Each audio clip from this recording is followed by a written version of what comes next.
Welcome. Today we will discuss the subject law of contract.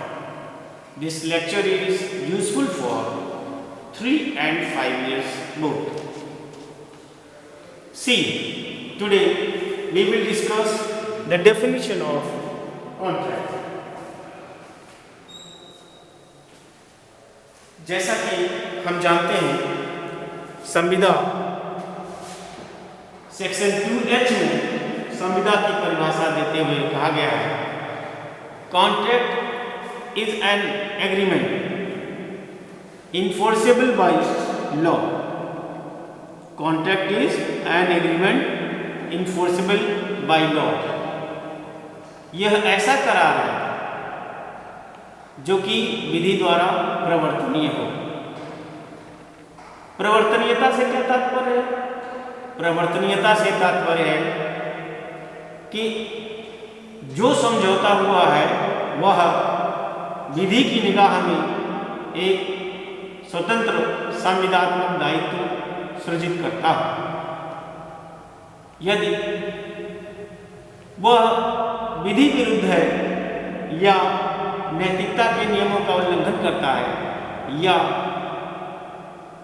अन्य किसी प्रकार की कोई निर्योग्यता धारित करता है तो उसे नहीं माना जाएगा कि वह विधि द्वारा प्रवर्तनीय है।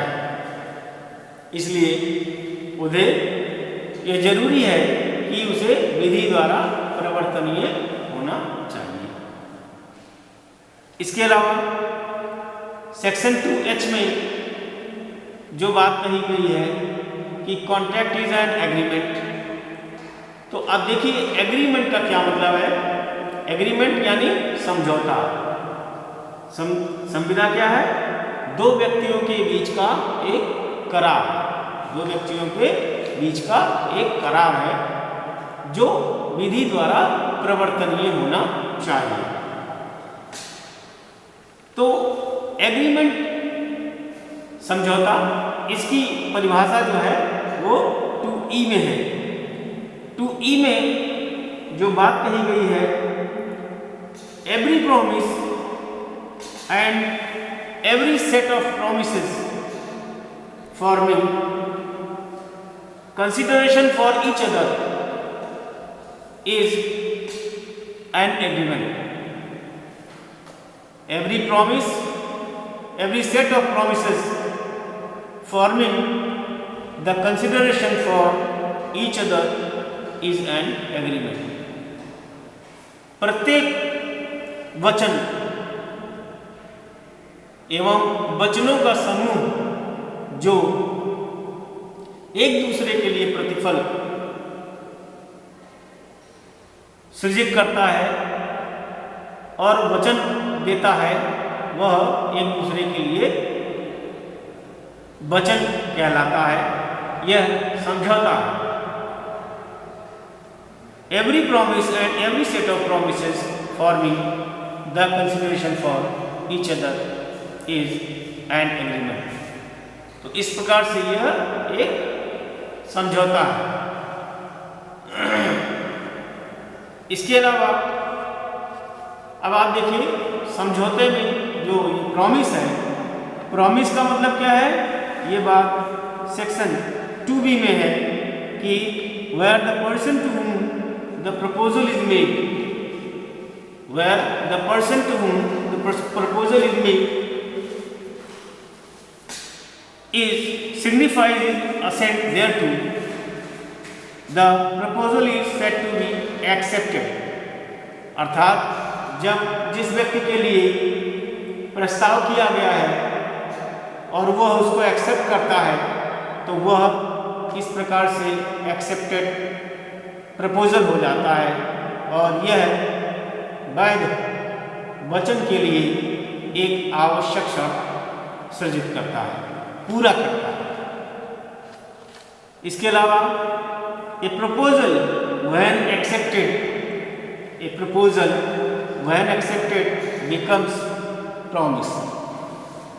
तो इस प्रकार से जो पहला महत्वपूर्ण स्टेप होता है वह है कि करार वैध होना चाहिए। इसके अलावा प्रपोजल का क्या मतलब है? when सेक्शन 2A में व्यवस्था है कि when one person signifies to another his willingness to do or to abstain from doing with a view to obtain the assent of that other to such act or abstinence, he is said to make a proposal। सामान्य शब्दों में अगर बताएं तो ये हो सकता है कि जिस व्यक्ति ने दूसरे पक्ष के सामने यह अपनी इच्छा प्रकट की और इस उम्मीद से कि वो इस पर अपना स्पष्टीकरण देंगे, अपना भाव सिग्निफाई करेंगे, सार्थक तौर पे बताएंगे कि वो उस मुद्दे पर वो अपनी इच्छा क्या रखते हैं। इस प्रकार ये कहा जाएगा कि जब एक व्यक्ति सार्थक तौर पर कुछ निश्चित शब्दों में अपनी बात को दूसरे के समक्ष स्पष्ट करता है इस उद्देश्य से कि वह संविदात्मक दायित्व सृजित करे, तो ऐसी दशा में उसे प्रस्ताव करते हुए कहा जाएगा। तो अब आप देखिए इस तरह से संविदा का सृजन होता है कि contract is an agreement enforceable by law. अब इसके अलावा जो संविदा की जो दूसरा एस्पेक्ट है कि करार क्या होता है, ये तो हो गया। दूसरा जो एस्पेक्ट है प्रवर्तनीयता, इनफोर्सिबिलिटी। संविदा की इनफोर्सिबिलिटी के लिए धारा 10 में यह व्यवस्था है कि व्हाट एग्रीमेंट्स आर कॉन्ट्रैक्ट्स। धारा 10 में ये बात बताई गई है कि कौन से करार वैध संविदा का सृजन करेंगे, कौन से करार वैध संविदा का सृजन करेंगे। All agreements are contracts. तो सामान्य अर्थों में प्रत्येक करार संविदा है if they are made by the free consent. अगर उन पक्षकारों में स्वतंत्र सम्मति है, free consent of parties competent to contract. वह पक्षकार अगर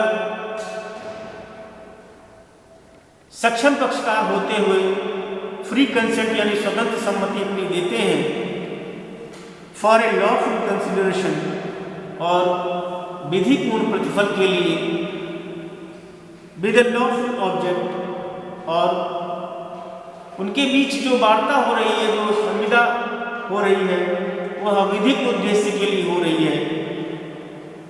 and not hereby expressly declared to be void, और विधि के किसी प्रावधान के द्वारा शून्य घोषित नहीं की गई है, तो इस तरह से यह कहा जाएगा कि उनके मध्य जो बातें हो रही हैं, संविदात्मक तथ्य उजागर हो रहे हैं और एक दूसरे के द्वारा जो रजामंदी उसमें प्रकट की जा रही है, तो इस तरह से यह प्रवर्तनीयता विधितः सृजित करेगी। अर्थात lawful object, lawful consideration, free consent और expressly not declared to be void by any other provision. तो इस तरह से ये माना जाएगा कि जो है उनके मध्य एक वैध संविदा का सृजन हो रहा है। तो ये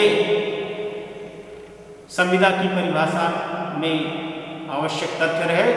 अब मैं अपने इस लेक्चर को यहीं पर कंक्लूड करता हूँ। आपने हमारे लेक्चर को सुना, धन्यवाद।